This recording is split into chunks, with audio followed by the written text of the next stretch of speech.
Akala siguro ng mga to, malakas pa ang mga tulpo.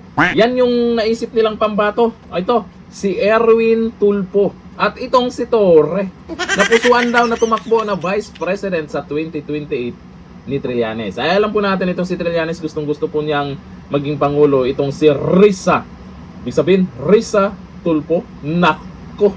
Resulta? Nga. Risa Torre. Nako. Ang resulta? Nakakatawa. O ayan po dito sa post po ng unofficial Bato Solid supporters, Erwin Tulfo at Nicolas Torre napupusuan na tumakbo na Vice President sa 2028 ni Trillanes. Naku, itong si Trillanes, nakakatulog pa kaya to?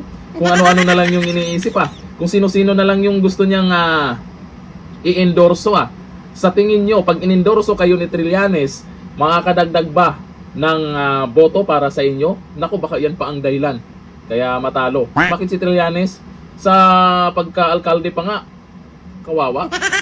Ayun dito, pinangalanan ni dating Senador Antonio Trillanes, sina Senador Erwin Tulfo, at MMDA General Manager, General Manager pa rin Nicolas Torre, bilang mga potensyal na kandidato sa pagka-vice presidente sa 2028. Naku, wala na talagang mahanap sila na iba.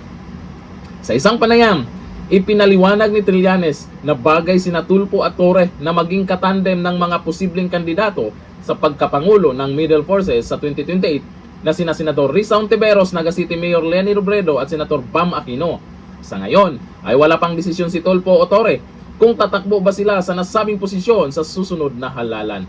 Si Torre pa talaga, dinamay nyo dyan. Itong si Torre, kahit sabihin natin champion yan sa boxing. Nag-champion yan. Yung wala namang kalaban, ay wala po, hindi po maglakas ng loob yan na tumakbong pagka Vice President kasi alam na niya na matatalo talaga siya. Sa Mindanao pa lang, kawawa siya. At ito namang mga Tulfo, pag sinabing Tulfo, oo, noon malakas talaga yan. Pwede ngang ipantapat kay VP Sara ang mga Tulfo. Ngayon, dahil sa nakita ng mga tao kung ano yung naging galawan nila dyan sa Senado, nung naging senador, sa tingin nyo, mananalo pa yan? Sa tingin nyo, iboboto pa yan? Lalo si Erwin Tulfo? Naku, hanap pa kayo ng iba. Gusto nyo si Goku? Gusto nyo si Gohan? Trillanes, yung malakas talaga. Wala namang ibang malakas ngayon na pwedeng makatalo kay VP Sara o kung sino yung katandem ni VP Sara bilang Vice President. Hindi pa natin alam, si Marcoleta ba? Senator Robin Padilla? Maraming pwede. Meron pang nagsabi, ay may Marcos daw. Naku, wag na. Merong isa na talagang pwedeng tatalo sa mga Duterte. So, ayon sa mga nag-comment, si George Garcia. Malakas daw yun. Iba daw ang power nun. Ayon dito sa mga nag-komento. Sabi ni Mar Babail, maraming talagang komedyante sa Pilipinas. Naku, number 1 na si Trillanes dyan.